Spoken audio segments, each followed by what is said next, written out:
왜 이들이 우물에 넣었을까라는 생각을 하면 사람을 죽인 후에 유기하는데 제일 좋은 조건이 뭘까?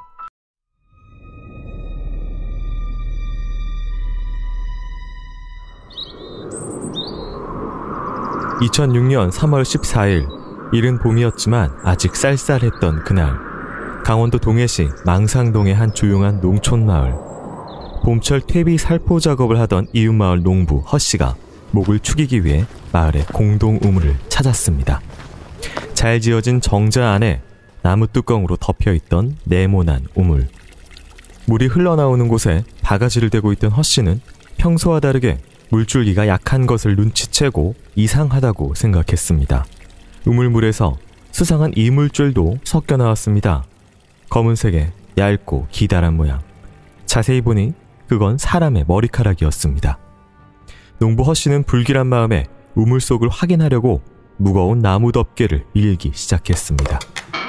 덮개가 걷히자 우물 안에 모습을 드러낸 것은 엎드린 채 둥둥 떠서 사망해 있던 여성의 시신이었습니다. 허리까지 내려오는 긴 머리에 몸엔 작은 상처 하나 없이 깨끗했는데, 처음 발견한 허씨는 그 모습 때문에 시신이 아니라 인형이나 마네킹이라고 생각했습니다. 마을 주민도 아닌 여성이 왜 이 마을의 우물 속에 빠져 사망해 있었던 걸까? 100여 가구가 모여 사는 작은 마을이라 낯선 사람이 나타나면 눈에 띄기 마련이지만 시신이 발견되기 전까지 여성을 본 사람은 아무도 없었습니다. 그녀는 대체 누구일까? 경찰의 신원 확인 결과 그녀는 마을에서 6km 정도 떨어진 동해시 부곡동에서 약 일주일 전에 실종 신고된 학습지 교사 26세 박 씨였습니다. 그런데 일주일 전에 실종됐다는 박 씨의 시신은 발견 당시 전혀 부패되지 않은 상태였습니다.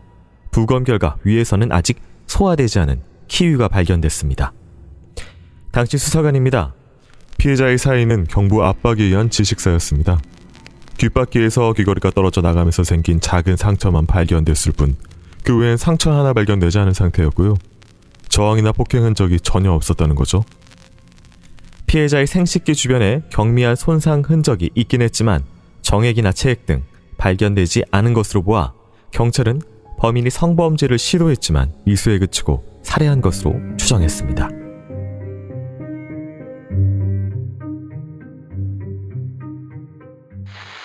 자, 오늘은 2006년 3월 강원도 동해시에서 발생했던 살인사건입니다.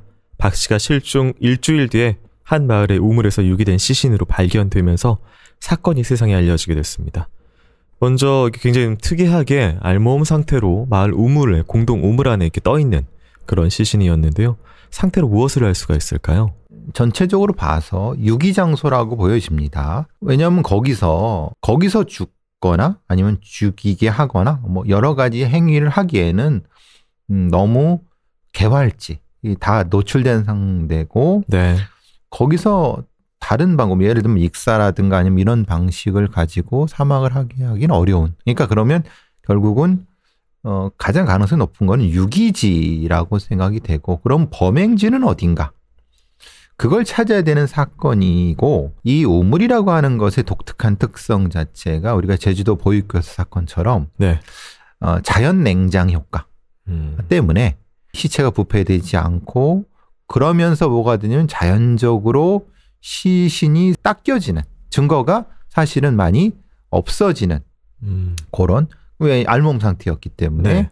그런 부분들이 있고, 물론 그럴 수도 있죠. 왜냐하면 교통사고로 사고살 당한 다음에 유기가 됐을 경우도 있지만은 그거는 생각하기 어려운 부분인 거죠. 가능성이. 그러니까 네. 타살됐다는 가정하에 네. 타살 장소를 찾고 거기서 이미 뭘 해야 되는 그런 사건으로 기억됩니다. 우연한 사고에 의해서 만일 사망을 했다면 굳이 옷을 다 벗긴 다음에, 뭐 안 보이는 것에 유기를 할 수는 있으나 옷을 다 벗긴 것 때문에 그렇게 말씀을 하시는 거죠? 그렇죠. 옷을 다 벗긴 상태였기 때문에 이거는 유기지일 가능성이 높다. 네. 그럼 옷은 어디 있고 범행지는 어디인가? 네. 이런 것이 핵심적인. 뭐 신원은 금방 나올 수 있으니까. 그러면 네네. 신원이 밝혀지는 것은 의미가 없는. 네. 신원이 밝혀져서 범인을 알 수 없는. 그렇죠. 그럼 신원을 알 수 없게 훼손을 했겠죠. 지문이나 얼굴. 예. 근데 네. 그거는 오히려 시신이 보존되게끔 했기 때문에 이거는 신원이 알려져도 범인을 알 수 없는 형태의 범인이라는 거죠. 직접적인 뭐 안면이 있거나 그런 관계는 아닐 것이다라고 말씀을 해주신 거고. 또 하나는 네. 여기는 이게 좀 마을, 보통 우물이라고 하면은 마을 뭐 중심부 정도라든가 마을에 사람들이 그래도 좀 네. 왕래가 있는데에 유기한 것. 이게 사실은 특이한 부분인 거죠. 네. 그리고 또 어떻게 했을까? 왜냐하면 만약에 시신을 거기서 죽이지 않았다고 하면 네. 운반을 해와야 되잖아요. 네. 어떻게 운반을 해와요? 그러면 자동차가 있어야 되는 거고, 네. 아니면 그런 정도의 은폐가 될 수 있는, 감출 수 있는 어떤 네. 트레일러 같은, 그러니까 네. 보관해서 옮길 수 있는 어떤 것이 있어야 된다고 하는 것. 네. 그리고 그런 과정을 타인한테 들키지 않고, 네. 해낼 수 있는. 발각되지 않고 할 수 있는 네. 사람, 상황. 네. 이런 부분에 대한 것도 이것이 밝혀져야 되는 부분입니다. 네. 근데 또 한 가지는 조금 전에 말씀해 주셨다시피 피해자와 이 가해자가 관계가 없을 것이다라고 추정을 해 주셨는데, 그렇다면 이제 소지품 같은 경우에 굳이 왜 다 옆에 뭐 두거나 인근에 버리거나 그러지 않고 가져갔을까요? 그러면 그것은 범행 당시의 범행 현장의 상황과 관련이 있겠다. 네. 그러니까 소지품이 분리된 상태로 범행을 당했을 수 있다.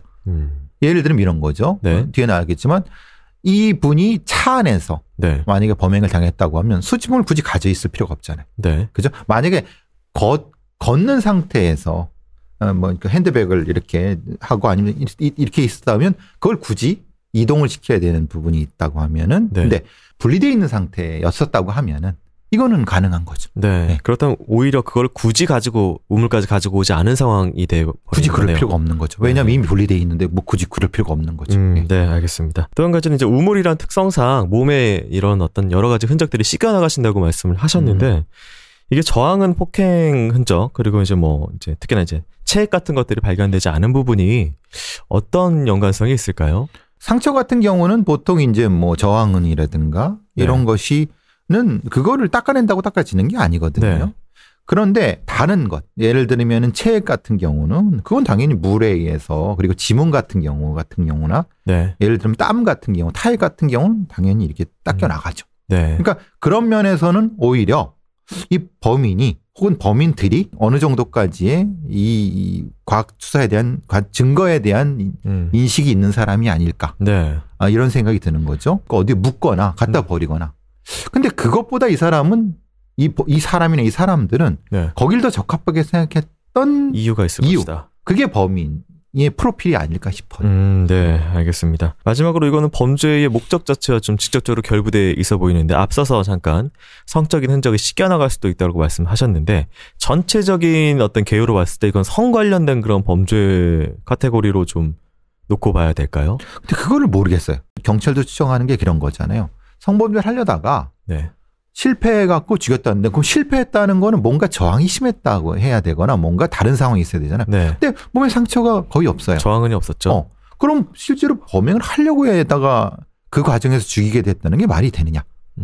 그러면 그게 아니라 네. 사실은 어떤 강도, 그러니까 강도 상황에서 강도가 주 목적인데 그러다가 어떤 그것을 실패하거나 아니면 뭔가 강도는 완수한 후에 증거를 없애기 위해서 죽였는데 유기하는 과정에서 나체 상태로 유기했기 때문에 우리가 성적으로. 이거를 성적으로 해석을 하는 건지 이게 중요하다네. 그럼 명확하게 이 범행지에서 어떤 일이 벌어졌는지를 확인해야 될 것 같아요. 지금 유기지에서는 확인할 수가 없어요. 자, 그렇다면 이제 범인을 추정해보기 위해서 피해자 박 씨 어떤 사람이었는지, 실종 당일날 어떤 일들이 있었는지 더 듣고 오도록 하겠습니다.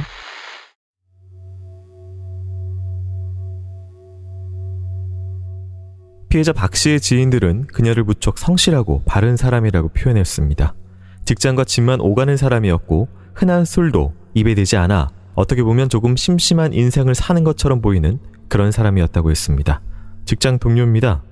학습지 수업이 끝나면 보고하는 통화를 하거든요. 그래서 그날 같은 경우도 저하고 한 저녁 7시 40분에서 8시 사이쯤 통화가 됐어요. 수업 끝나고 집으로 들어간다고요. 근데 다음날 출근 안 해서 성인이니까 하루 정도 안 들어오는 건 뭐 그렇게 걱정할 일 사실 아닌 것 같은데 그분이었기 때문에 굉장히 걱정을 많이 했어요.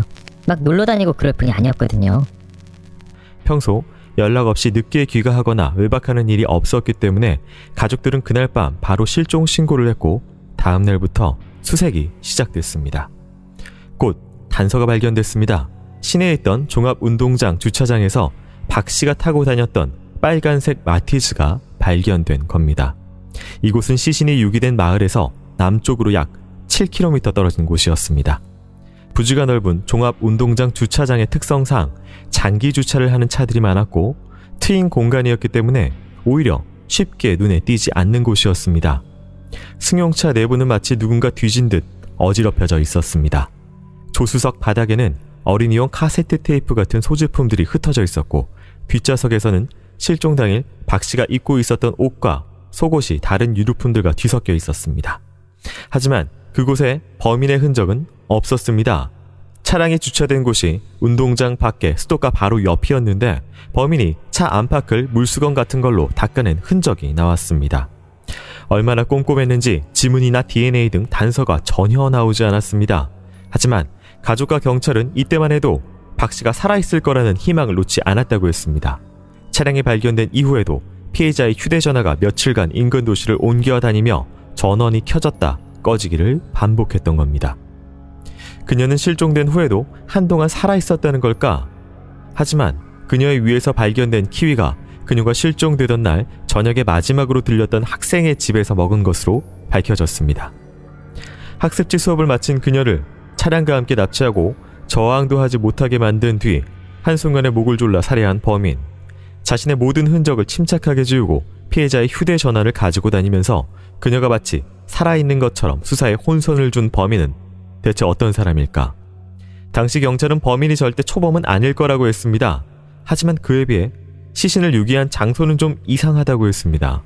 시신을 인적이 드문 곳에 유기한 것이 아니라 평소 사람들이 자주 찾고 인가와도 접해 있는 우물에 유기한 것이 특이하다는 겁니다. 시신이 유기된 마을 주변엔 산이 둘러싸고 있고 10분만 나가면 바다라 유기할 곳이 얼마든지 있는데 범인은 왜 그 우물을 택했던 것일까? 전문가는 영험한 소문이 퍼져 있는 우물을 유기 장소로 택한 것은 어떤 의식과 같은 행동일 거라고 추측했습니다. 지역에서 신성시되는 물에다가 시신을 넣고 깨끗하게 뚜껑까지 덮은 것은 범인 나름대로 죄를 지내준 상황일지도 모른다는 겁니다. 범인은 정말 우물에 어떤 상징성이라도 부여한 것일까?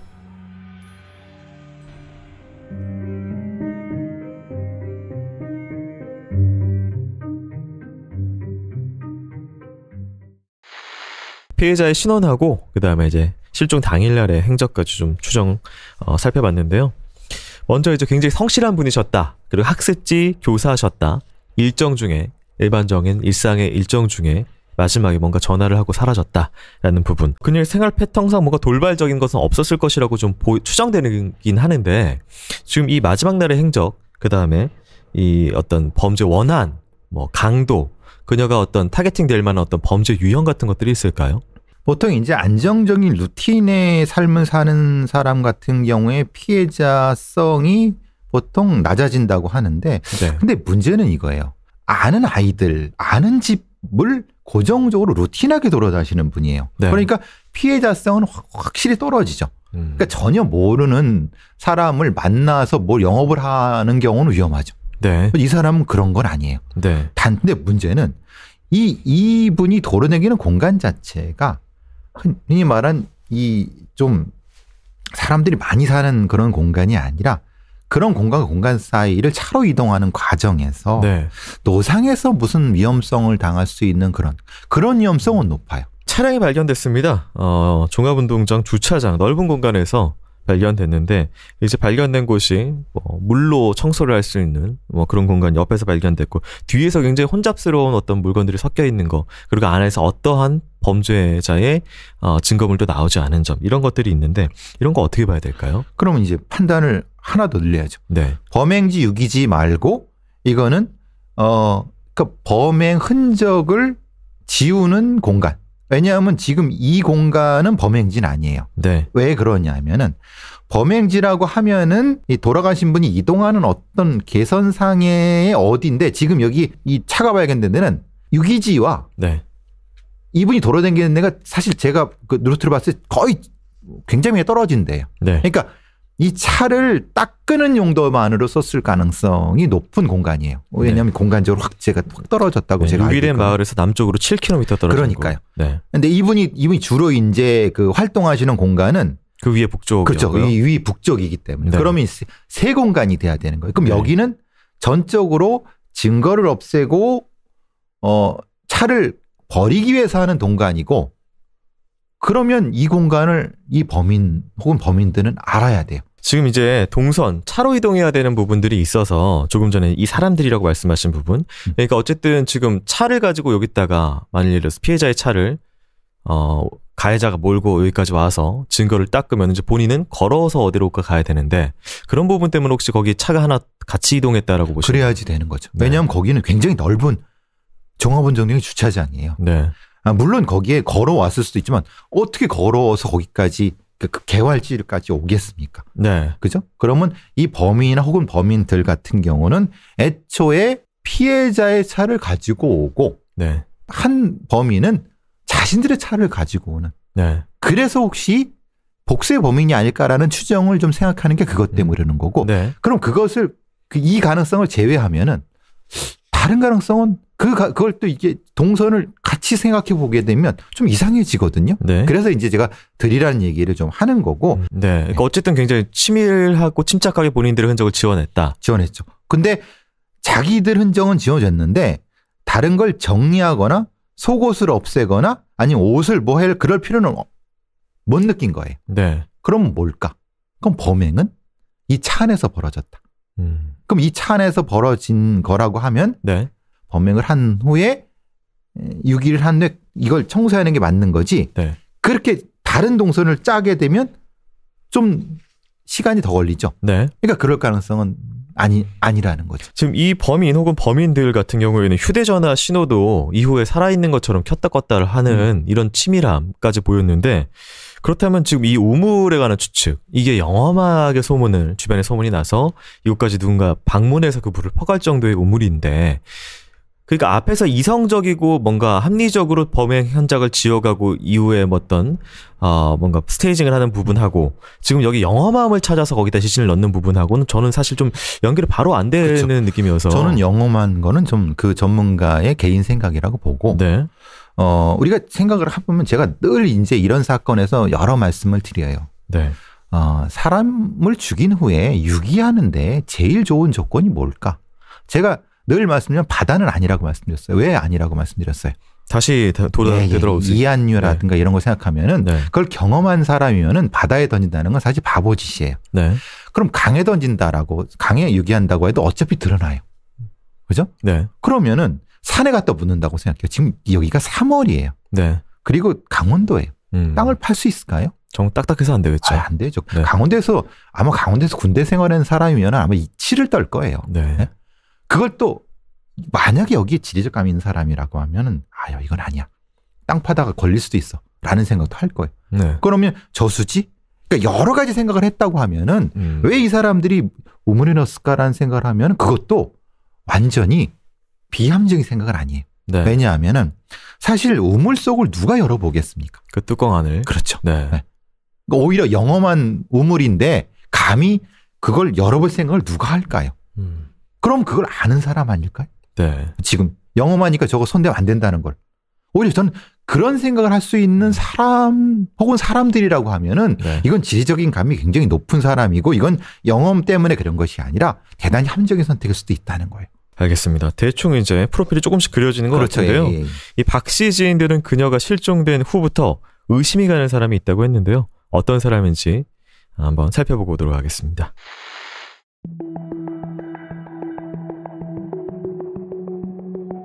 경찰은 박 씨가 학습지 수업을 마친 후 승용차에 올라탄 상태에서 납치됐을 거라고 추정했습니다. 따라서 차가 이동하는 모습이 찍힌 CCTV를 찾으면 그 안에 범인의 모습도 있을 거라고 생각했습니다. 마지막 수업 장소에서 6km 떨어진 마을에 유기된 시신. 그리고 차량은 다시 7km 떨어진 종합운동장 주차장으로 총 11km를 이동했습니다. 2006년 당시에는 CCTV 설치 대수가 적었기 때문에 박 씨의 차가 찍힌 장면을 찾는 게 쉽지 않았습니다. CCTV에서 단서를 찾지 못해 용의자조차 없던 상황. 그런데 박 씨의 지인들은 한 사람이 의심스럽다고 했습니다. 박 씨가 실종되기 몇 달 전 헤어졌던 남자친구였습니다. 실종 일주일 전 친구를 만나 헤어진 남자친구 김 씨에 대해 하소연을 했던 박 씨. 평소엔 술을 입에 대지 않았던 그녀가 속상하다며 술을 마시고 눈물까지 쏟았습니다. 박 씨와 전 남자친구는 오래 만난 사이로 남자친구가 군대를 다녀오는 동안 기다렸을 만큼 애틋했던 사이라 이별 후 박 씨는 무척 상심이 깊었다고 했습니다. 그런데 김 씨가 박 씨의 장례식장에서 보여준 뜻밖의 행동에 지인들은 그를 수상하게 생각했습니다. 박 씨의 지인입니다. 그 헤어진 남자친구가 장례식장에도 왔긴 왔었거든요. 야, 아무리 그래도 남자친구였는데 장례식장에서 웃을 수가 있나? 전화통화를 하면서 막 실실 웃고 그렇게 있더라고요. 친구들 입장에서는 굉장히 기분이 안 좋았죠. 이미 헤어진 이후였지만 몇 년을 사귀었던 전 여자친구의 장례식장에서 웃고 있던 남자친구 김 씨의 모습. 게다가 수상한 점은 또 있다고 했습니다. 사건이 있을 무렵 서울에 살고 있던 김 씨가 박 씨가 실종된 당일에 고향인 동해시를 방문했던 겁니다. 그는 왜 하필 그날 고향에 왔던 걸까? 김 씨는 그저 본가에 잠시 내려왔을 뿐이라고 했습니다. 집에 와서 부모님을 뵙고 바로 고등학교 때 친구들을 만났다는 겁니다. 친구들과 술자리를 가졌고 새벽까지 당구장에 있었을 뿐 자신의 고향 방문은 전혀 박 씨와 상관이 없다고 주장했습니다. 하지만 박 씨의 지인들이 김 씨를 의심하는 이유는 또 있었습니다. 박 씨가 늘 손에 끼고 다녔던 반지 때문이었습니다.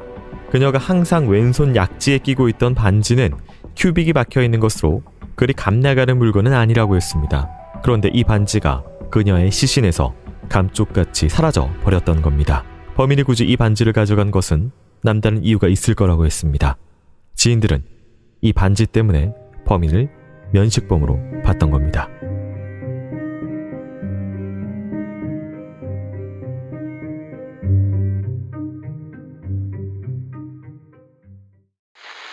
네, 이 당시에 CCTV 조사를 하긴 했었네요. 근데 2006년 당시에는 워낙 부족했기 때문에 자세히 찍혀서 밝혀진 바는 없으나 어쨌든 그래서 동선은 정확하게 나왔어요.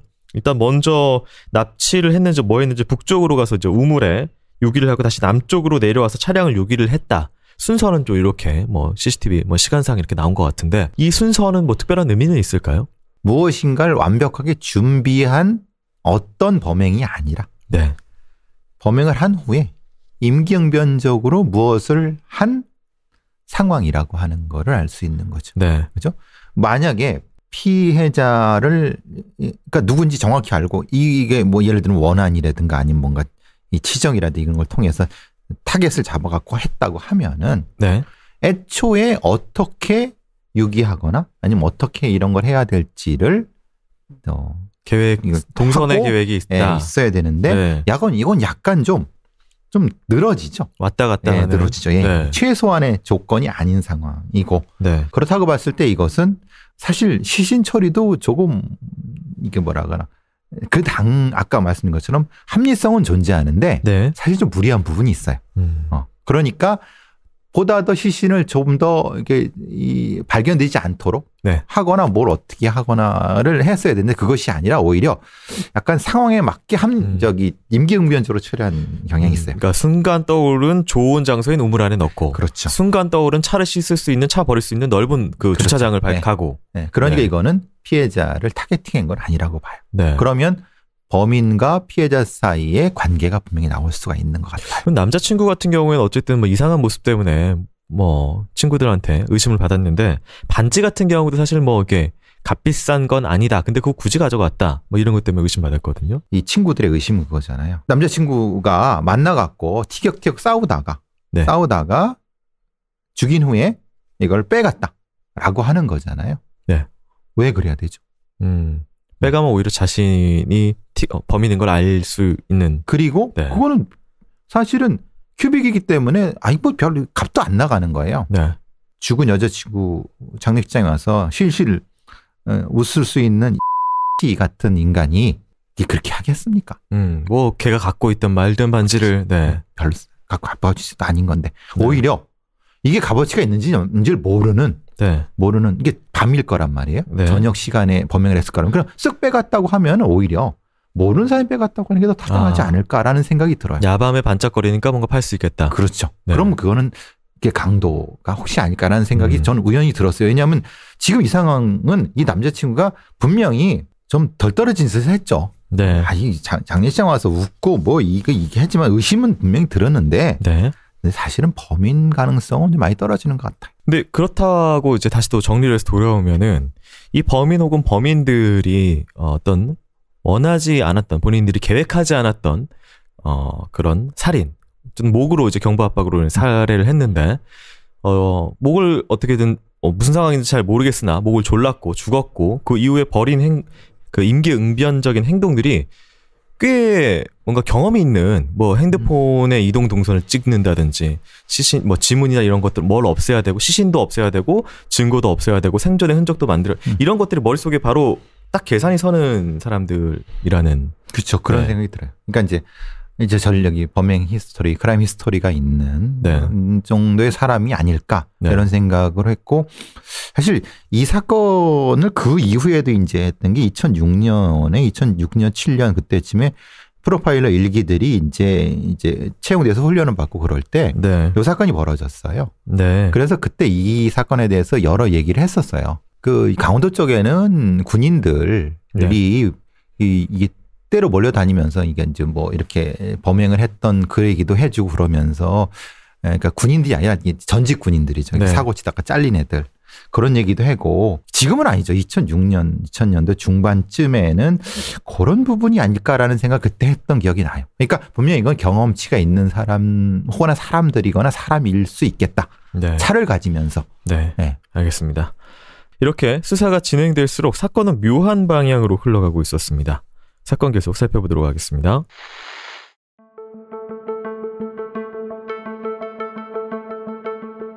박 씨가 실종됐던 그날 친구들과 새벽까지 줄곧 있었다고 주장했던 전 남자친구 김 씨. 그의 말은 사실이었을까? 그의 친구들과 그가 들렀던 가게 주인들이 그의 알리바이를 확인해줬습니다. 그리고 경찰에서 강도 높은 수사를 진행했지만 김 씨에게서 살인을 할 만한 혐의점을 발견하지 못했다고 했습니다. 그러던 6월 1일 밤 동해시 부곡동의 한 아파트 주차장에서 그 사건이 발생했습니다. 자신의 차량에 타려던 40대 여성이 갑자기 나타난 괴한에게 폭행을 당한 후 승용차와 함께 납치됐던 겁니다. 피해자를 태우고 한적한 도로변으로 이동한 범인. 두려움에 떨던 피해자를 성폭행하려고 했지만 그녀가 완강하게 반항해 미수에 그치고 말았습니다. 이에 분노한 범인은 갑자기 피해자의 목을 조르기 시작했고 곧 그녀가 의식을 잃자 도로변에 버려두고 달아났습니다. 얼마 뒤 생사의 기로에서 극적으로 살아남은 피해자는 범인이 이미 사라진 뒤였지만 계속 공포에 떨어야 했습니다. 범인은 그녀가 죽었는지 확인까지 하고 갔다고 했습니다. 당시 피해자가 납치된 곳은 3개월 전 박 씨가 납치된 곳 근처였고 피해자가 버려진 곳 역시 박 씨의 시신이 발견된 바로 그 우물 근처였습니다. 피해자의 차량은 마을 인근의 아파트 단지 안에서 발견됐습니다. 하지만 범인에 대한 단서는 전혀 없었습니다. 피해자는 납치되고 얼마 뒤 의식을 잃었기 때문에 범인이 30대 남자라는 것 이외에 기억하는 것이 없었습니다. 사건은 이게 끝이 아니었습니다. 약 20여일이 지난 6월 23일 밤 동해시 부곡동의 또 다른 아파트에 비슷한 사건이 발생했던 겁니다. 남편과 함께 저녁을 먹고 집 앞에 도착한 40대 주부 서씨. 남편은 먼저 집으로 올라가고 그녀는 승용차 운전석에 앉아 동생과 잠시 통화 중이었습니다. 그런데 어디선가 나타난 괴한이 갑자기 승용차에 뛰어들더니 그녀를 폭행하기 시작했습니다. 피해자 남편입니다. 일방적으로 패듯이 이런 식으로 들어왔어요. 흉기라 이런 거 없이 그냥 주먹으로요. 납치식으로 데리고 가려고 그랬었나봐요. 조수석에 타서 사람을 패고 차를 끌고 가려고 그랬어요. 남편이 뛰어 내려갔지만 이미 괴한은 도망친 뒤였습니다. 피해자가 괴한에게 공격당한 아파트는 3개월 전 박 씨가 납치됐던 아파트 인근이었습니다. 3번의 사건이 모두 100m 반경 안에서 벌어졌던 겁니다. 그러자 주민들 사이에 붉은색에 관련된 회담이 돌기 시작했습니다. 인근 주민입니다. 빨간 차를 탄 사람들이 그렇게 당했으니까요. 빨간색을 노린다 뭐 이런 소문이 돌고 그랬어요. 애들 보고는 학교 갈 때 빨간 우산도 쓰지 말라고 그랬다니까요. 우연히도 세 사건의 피해자가 타고 다녔던 차가 모두 빨간색이었던 겁니다.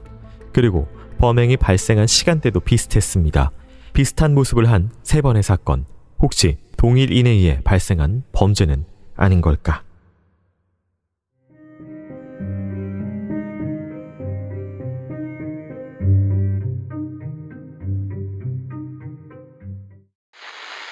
네, 첫 번째 납치 미수 사건에서 이 피해자 진술로 이분께서 다행히 목숨 건지셔가지고 몽타주를 만들었지만 범인은 잡지 못했다고 하고요. 세 사건의 범인 만일 동일인으로 본다면은 피해자들의 공통점이 빨간 자동차 말고도 또 있는데 바로 키와 체형입니다. 작은 체구를 지닌 여성들이었다라는 특징이 있는데요. 이게 사실 100m라고 하면 굉장히 형사들 입장에서는 혹할 수밖에 없는 좁은 범위라서 이 세 건 동일 범죄에 의한 가능성이 있을까요? 어쨌든 첫 번째 사건은 성범죄인지 아닌지를 모르겠어요. 그거는. 네. 근데 이제 두 번째 사건은 피해자 본인이 주장하시듯이 성폭행을 하려고 했고, 근데 성폭행이 목적인지 아니면은 어떤 강도가 목적인지, 네. 강도와 성폭행이 같은 목적인지 그건 아직 모르겠어요. 왜냐하면 지금 이제 이분이 피해를 당한 것이 어떤 물품 같은 걸 피해를 당한 건지 그 부분을 좀 확인해야 되고, 근데 이 피해자분이 네. 사실은 좀 겁을 먹은 상태에서 뭔가를 이 범인이 하려고 하는 걸 성폭행으로 오인한 건지 네. 이걸 명확히 파악을 해봐야 돼. 그래야지 이게 연관성이 연결이 되는 거지. 네. 그냥 이분의 진술만 듣고 성폭행을 하려고 했는데 피해 이렇게 했다라고 하는 것은 그건 이분의 말을 믿지만 네. 확실히 확인을 해봐야 되는 부분인 거고, 네. 이런 것들이 비교가 돼야지 연쇄성이라는 것이 확인이 될 수 있을 네. 것 같다는 생각이 들어요. 근데 한 가지 좀 다른 점이 있다면은 이 앞에서 첫 번째 사건 박씨, 우물에서 발견된 피해자 박씨 같은 경우에는 몸에 특별하게 어떤 구타나 저항은이 발견되지 않았다는 부분하고, 나머지 뒤에는 어쨌든 저항을 하면서 몸에 어떤 흔적들, 폭행 흔적들이 남았다. 아예 그냥 구타당한 경우도 있고요. 이게 좀 차이가 나긴 하거든요. 개인적인 특성 때문에 그러는 건지. 피해자 맞춤형으로 조금씩 달라질 수 있다는 건가요? 왜냐하면 네. 20대 여성이기 때문에 약간 자꾸 그러니까 그 납치된 상황이 사실 다른 어떤 도움을 청할 수 없기 때문에 그냥 제압을 당한 상황인 건지. 지금 이 두 번째나 세 번째의 40대 여성들은 네. 그 상황 자체가 주변에 도움을 청할 수 있는 상황이기 때문에 소리를 질러갖고 막 했을 때 폭행이 있기 때문에 가능합니다. 이것이 비교가 돼야 되는데. 네, 그 다른 조건이군요. 네. 근데 이제 지금 봐서는 사실 흉기가 사용되지 않은 것 같아요. 네. 그럼 동일범일 수 있는 거죠. 그런 면에서는. 자, 이게 만일 동일인이라고 치면은 빨간 차만 노렸다라는 건 완벽한 우연일까요? 이게 이 주변에서 빨간 차에 대해서 뭔가 이거 말고도 이게 훼손을 한다든가 뭔가 그런 사건이 혹시라도 있었다고 하면 이건 분명히 거기에 사는 어떤 범인일 수 있는 거죠. 혹은 이게 그 당시의 경차 마티즈 같은 경우, 또 모닝도 그랬지만 그 두 차 같은 경우 빨간색을 좀 많이 차주들이 선택을 하셨어요. 그래서 이제 이 경차가 우연히 이제 빨간색이 많고 경차를 노리다 보니까 오히려 이제 빨간색이 그렇게 가는. 그럴 수도 있겠죠. 그러니까 경차만 노렸는데 그게 우연히 빨간색일 수도 있는 형태가 되는. 경차란 건 보통 남자보단 여자 분들이 많이 타니까. 그러니까 거꾸로 생각하면 그래서 이제 빨간 차라는 것이 생겼을 수 있죠. 이게 거꾸로 생각해서. 근데 그 부분은 좀 비교를 해봐야 될 것 같은 생각이 들어요. 근데 그 빨간색에 대한 거는 사실 조금 오버된 부분이 있는 것 같긴 해요. 그런 부분은 없나요? 진짜로 예를 들어서 사람들이 많이 생각하잖아요. 빨간 옷을 노린다. 빨간 우산을 썼다. 이런 식으로 어떤 동일한 몇 번의 반복된 것들이 있으면 빨간색의 범인들이 흥분하나 이런 것들에 궁금증이 있는데요. 근데 실제로 그런 가능성은 아주 적거든요. 색깔로 흥분하는 건 그렇죠. 적군요. 그런 게. 그러니까 그래서 그것이 또 살인까지 가는 경우는 아마 케이스 찾기가 그렇게 쉽지 않을 거예요. 근데 우리는 괴담에서 많이 듣잖아요. 수요일에 빨간 이런 거라든가 비 오는 날. 근데 실제로 그건 아니라고 얘기를 하잖아요. 그래서 이게 좀 오히려 이거 같은 거네요. 경차인데 마티즈인데 이제 빨간색을 많이 뽑는 거가 앞뒤가 바뀌어가지고. 그렇죠. 그런 가능성이 높다고 생각을 할 수 있을 것 같아요. 알겠습니다. 자, 이 세 번째 납치 미수 사건에서 범인은 단서 하나를 남겼는데요. 눈밀러 프레임, 머리카락이 하나 끼어 있었습니다. 이게 DNA 검사를 한 결과 피해자의 가족이나 차량에 탑승한 적이 있는 지인들의 것은 아니었고요. 경찰은 이 DNA를 전과자와 사망한 피해자 박 씨 주변인들과 비교를 했지만 일치하는 사람은 나타나지 않았다고 합니다. 이거 혹시 범인의 것으로 봐야 되나요? 아니면은 조사를 할 필요는 있어 보이긴 하는데. 그럼요. 네. 왜냐하면 당연히 주변 사람도 아니고 그러면 거기에 그것이 있을. 근데 그러면 어떻게 그게 가능할까요? 제가 이거는 눈밀에 어떻게 이게 머리카락에 거기 끼죠? 앞에서 예를 들어 세 번째 범죄 같은 경우에는 조수석 문을 열고 들어와서 그렇죠. 운전석으로 가면서 거기서 약간 뭐 손을 잡고 때리고 하는 와중에 뭐 자기 머리카락이 걸려 잠깐 부딪혀서 그렇죠. 그 상황일 가능성이 있다는 거죠. 네. 그러니까 그러면은 분명히 가능성이죠. 보통 룸미러에 머리카락이 끼는 경우는 그쵸. 사실 드물지 않습니까? 그쪽으로 머리가 잘 안 가니까. 그러니까 뭐 그럴 이유도 없으니까. 네네네. 그러면 당연히 해야 되는데 그러면 거꾸로 생각하면 왜 안 나타났을까? 그러니까 그게 범인이라고 하면 왜 안 나타났을까? 분명히 이건 나타나야 되잖아요. 네. 주변을 다 뒤졌다고 하면은. 네. 그러면 나타날 수 없는 사람. 그리고 이게 지금 2010년도가 전이니까. 네. 그러니까 DNA법이 되기 전이니까 그것도 연관이 있지 않을까. 그런 생각도 하는 거죠. 알겠습니다. 저희가 뭐 이제 어쨌든 이 사건 좀 마무리해야 되는데요. 일명 뭐 동해 학습지 교사 살인 사건으로 알려져 있습니다. 이게 장기 미제 사건으로 남아 있고요. 지금 현재는 강원지방경찰청 미제팀으로 이관돼서 계속 수사 중이고 2019년에 경찰이 이 사건 원점에서 재검토하자 이래가지고 기사가 올라오기도 했습니다. 뭐 아직 현재까지는 뭐 없고 그 말씀해 주신 DNA법 2010년 이후에 그 DNA가 있다 머리카락이 있다고 하면은 뭔가 계속해서 대조는 가능한 상황이긴 한데 뭐 현재까지 안 나온 걸 보면은 포함해서 이 범인에 대한 프로필 좀 말씀해 주시고 끝내주시죠. 이건 분명히 지리적 감이 있는 특히 우물에 대한 지리적 감이 있고 차를 이용해서 범행을 해야 되는데 그건 것을 할 수 있는 그리고 지리적으로 이동선을 확실히 알 수 있는 그럼 거기에 살았거나 아니면 살고 있는 사람.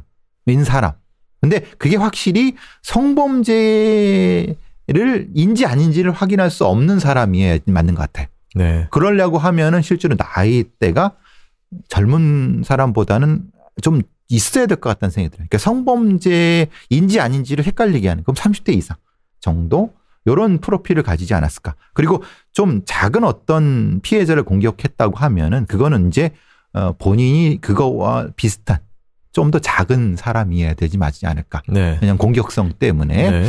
그런 프로필을 가진 근데 저는 계속 그 복수의 사람을 생각해야 되는 게 좀 근데 이게 좀 다른 사건하고 좀 걸리잖아요. 붙으면은 그거는 네. 다 한 명이었으니까. 그러니까. 네. 그래서 이게 좀 계속 걸려요. 그리고 이 사건 같은 경우는 조금 그 남자친구의 시간을 허비하지 않았을까라는 생각이 들어요.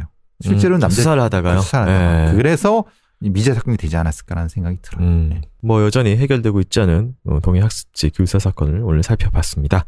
자, 오늘 크라임은 여기까지입니다. 저희 크라임 팟캐스트 플랫폼 팟빵과 유튜브 통해서 방송되고 있고요. 더 많은 프로파일링 콘텐츠 듣고 싶으시면 설명란 주소를 클릭해서 팟빵 프로파일러 배송을 크라임으로 오시면 됩니다. 교수님 오늘 수고 많으셨습니다. 수고하셨습니다.